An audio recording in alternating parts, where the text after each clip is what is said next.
beredar isu beredar isu bahwa kami tidak segala macam tidak ada.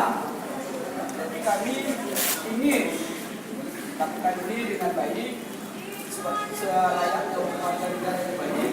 Kedatangan kami hari ini tidak menimbulkan pemikiran negatif dari kawan-kawan nelayan.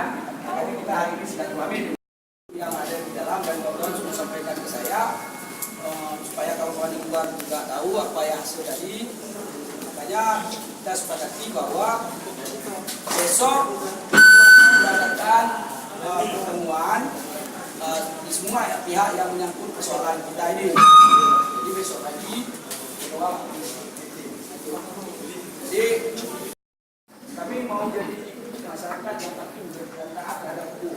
Ada kamu bukan kedua-dua anarkis, jangan disalahartikan.